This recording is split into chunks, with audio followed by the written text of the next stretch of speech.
Hey everyone, welcome to this video training series. I'm Sean Smith. I'm the co-founder of Captivate Your Crowd speaker training, where we really help you come alive on stage and in front of the camera so you can be a magnetic, powerful force and get your message out into the world in a much bigger way.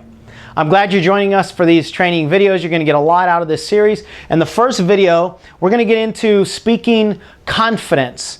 You know, no matter what your business is, speaking in front of people is one of the best ways to build it. Whether you're an actual motivational speaker where you go out and just get paid to speak, or you're a coach wanting to build your practice or what have you, you've got to be able to speak, and you've got to be able to speak with confidence. So what I have for you here is 10 simple tips to help you stay in that place of confidence. And a lot of these tips might just be more reminders of you, but anytime that I'm coaching somebody around confidence, especially with speaking, or myself, if I tap into, these times when I'm just not all that certain of myself and I find myself getting a little anxious or nervous or whatever, I'll remind myself of some of these pieces too. So I think this will really help you.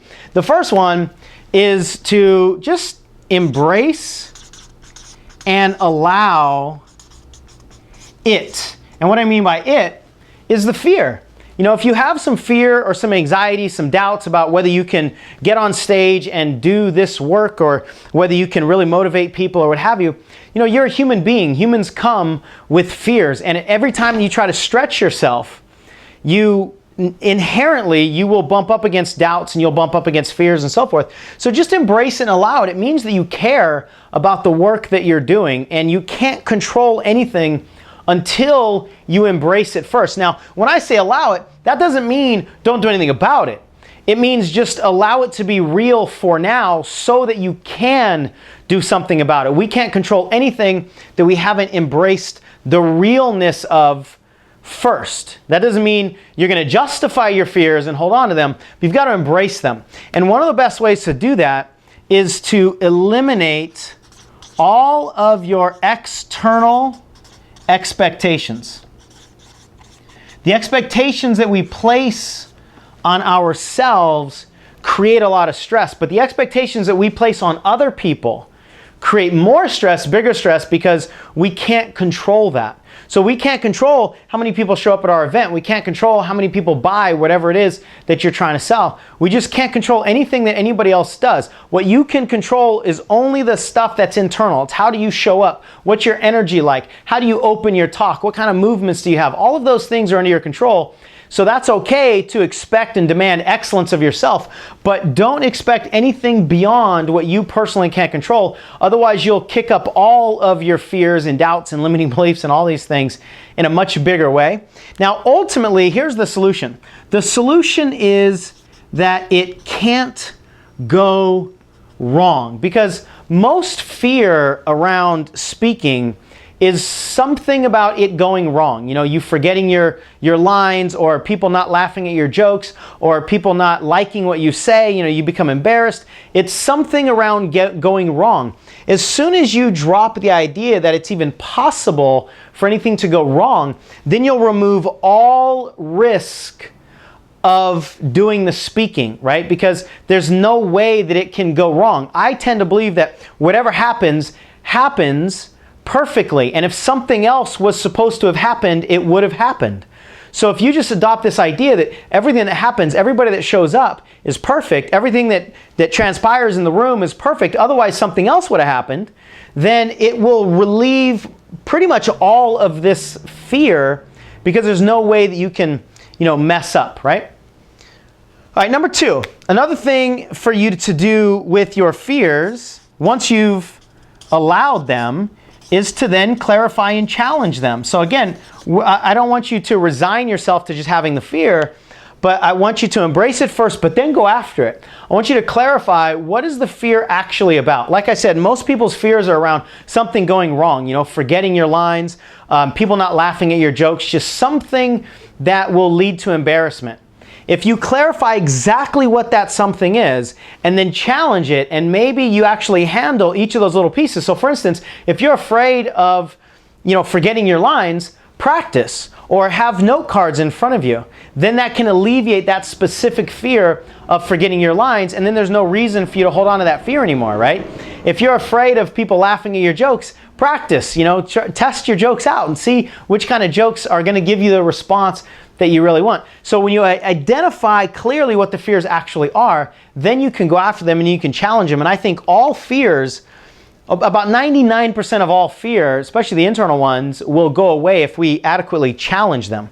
So as I kind of alluded to, this is usually some sort of fear of not performing well and the fear of judgment, right? Judging or being judged by other people or being judged by yourself. It's most of the time it's an internal judgment that creates all the irritations, creates all the fears, but it's some form of judgment or not being approved of that really is underneath the fear of speaking. So when you go after that and identify and sort of shine the light on that fear, usually it'll tend to go away. Now here's a really important piece.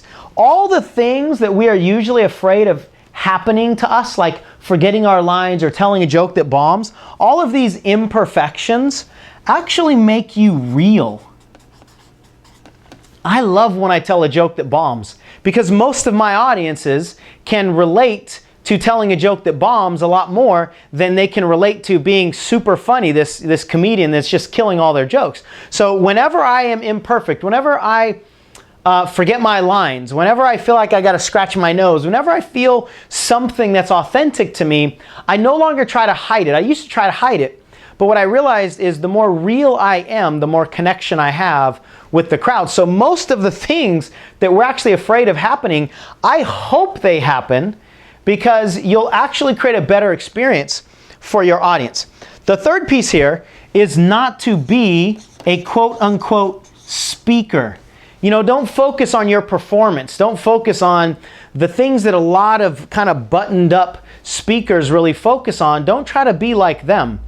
Don't get up there to put on show. What I want you to do is I want you to teach, serve, and connect. When you really focus on the people that you're here to teach and how can you serve them, and you focus on just simply connecting with them and delivering some kind of message, then you won't be so nervous about bombing as a speaker, as the performer, right? It's not about your performance, it's about your connection. And finally here, actually two more things. It does not matter what you say. This is huge when I really got this. The only thing that matters is how you make people feel, right? And when you don't show up worried about what you're going to say or what you're going to forget to say, then you'll always say the right thing. So if you can clear your mind of all those, and that's a form of expectation of having the right words to say. If you can be in the right energy and you can provide the right state of mind, then whatever you say is going to be perfect because it's the energy that matters anyway, right? I mean, they always say that words actually account for only like 7% of communication, yet that's the thing that most people are focused on is what to say. So, they're focused on the wrong target. And finally, here's one of my favorite pieces of advice.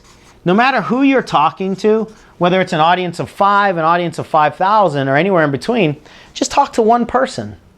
I remember I did a talk one time for a school, and at the time, I think I was 29, 30 years old. At the time, I had braces on my teeth. I was super self-conscious about myself, and I'm in front of this gymnasium of kids on a Friday afternoon, and they didn't care about, my message. I mean, they just wanted to go home.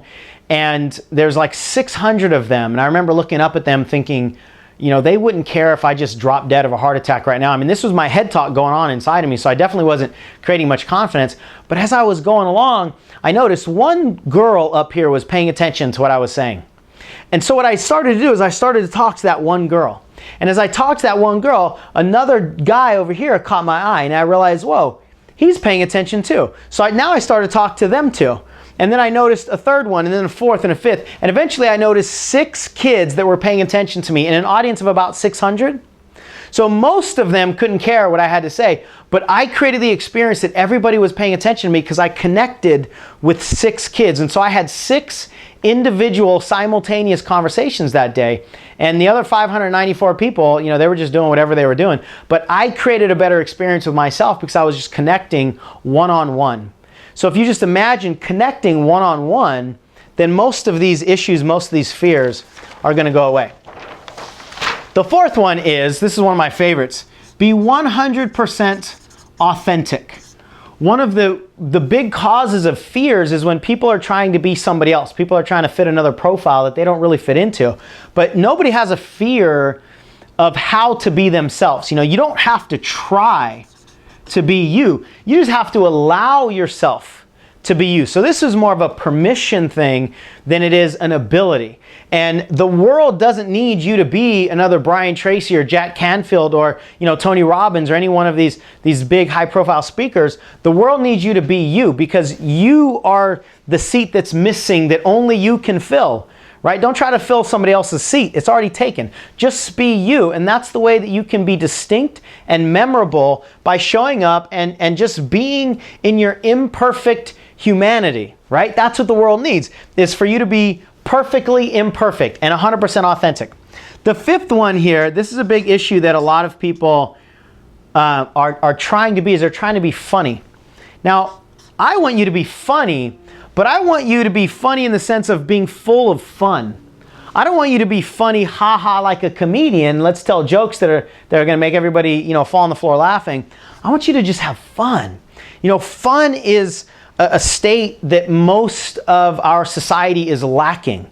So, and people can tell when you're up on stage having fun versus when you're just up on stage worrying about what other people are saying and you just can't wait till this thing is over. When you're fun, it's engaging and it's intriguing and it's magnetic and it's contagious, right? Now, your idea of fun might not be the same as my idea of fun. Or wait till you experience Romeo or Tony or some of the guys that I want to introduce you to. Your fun and your authentic state will not be the same as anybody else's. So don't try to be, you know, fun the way I am fun, or fun the way your favorite speaker is fun. Be fun the way you're fun. And sometimes that's really high energy, and sometimes it's not. Sometimes it's just, you know, more low key, but it's still authentically fun for you. The sixth piece here is you can't ever get away from this. You've got to have certainty in your content. Listen, you've got to know what you're talking about. If you don't know what you're talking about, then it will generally show. And a lot of people create these fears of speaking because they try to teach about things and talk about things they really shouldn't be talking about. But all of us have something that we can, with total certainty, show up in front of people with and speak to no end about with that confidence, because you know it like you know it like you know it. It's a part of you. It's your experience. So speak from your authentic experiences. And to that end, this is one of the reasons why I'm a big believer that you got to tell your own stories. Tell your own analogies. Speak from your personal experience. It will always be more authentic. You'll always have more connection to it. It'll always be more engaging to other people. And you don't run the risk of telling a story that somebody else just heard, you know, yesterday or read in a book, because that makes you just look, it's like you lose a little bit of credibility when you tell a story that somebody else just told, especially if it's in the same event, which I've seen happen a bunch of times. But the more that you just speak from your truth and your certainty and your experience, the better that's going to come across for other people. 7, learn the skills of speaking. Now, these are not in any particular order, but in general, they kind of are, because this is what most people are focused on. How can I learn the skill set of speaking? But this is one of the least important pieces. Now, it's not unimportant. It is important to learn the speaking skills. You know, there are certain, not body languages, but stances. That's the word I was looking for. There are certain stances. You know, you can speak in this stance and you come off a certain way. You can speak in a really confident stance and you come off another way. And I don't think you can see this on the camera, but you can open up your hands, maybe I'll raise them so you can see them, and come off in a totally different way, right? You can be really powerful and come off in a completely different energy. All of these energies are great as long as they are congruent.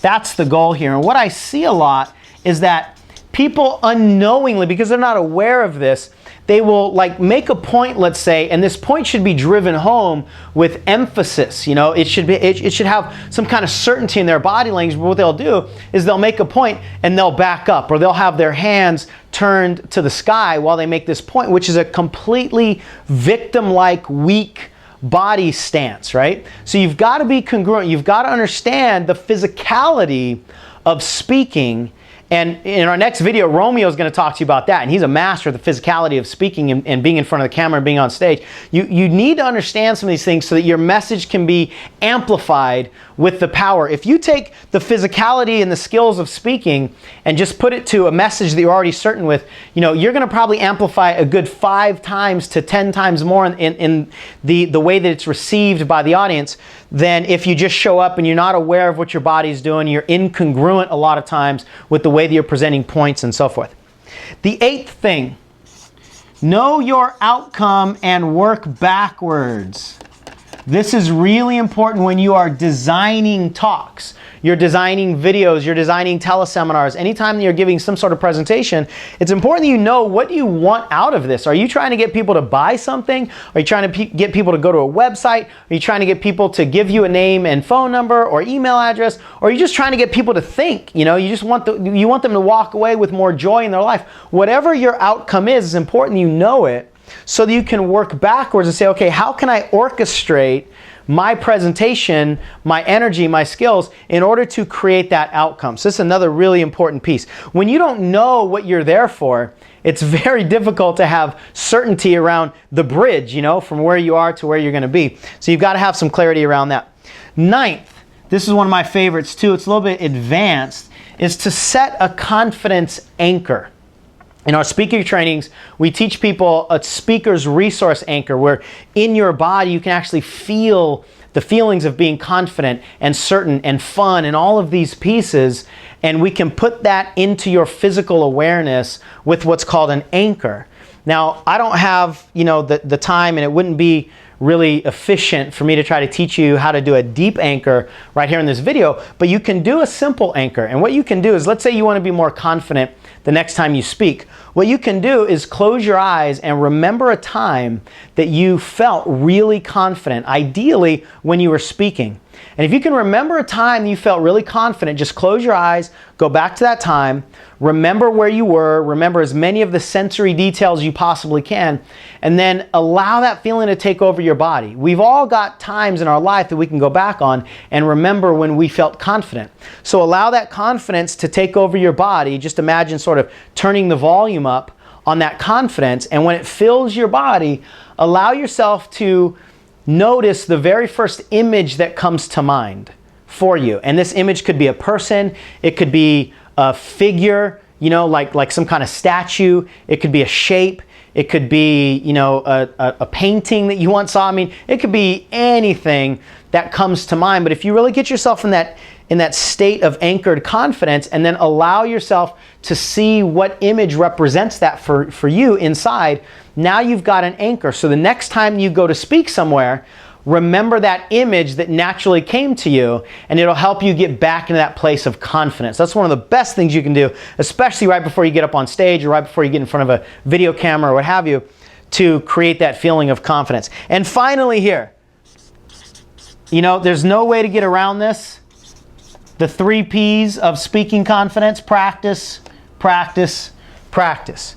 Now, how you practice might be different than the way I practice or anybody else. You've got to kind of find what your groove is, but you've got to practice, practice, practice. And in terms of giving a live talk, usually, I think what's the best thing to do is remember your opening and remember your closing, and then have flexibility in your framework in between those two. But if you're really clear, it's like a sandwich, right? If you're really clear on how you're going to start, you're really clear on how you're going to end, it allows you to be more free-flowing in the middle. It doesn't mean don't practice that stuff and don't know what to say, but just don't be too attached to the words that come out and how they come out and the order that they come out, especially in the middle of your talk. But know your beginning, know your end. That's one of the best ways to create certainty before any one of your presentations. So these are my 10 quick speaking tips. What I would love to know is, what are some of your tips? If you have a tip that I didn't cover here, I would love for you to leave a comment and let me know,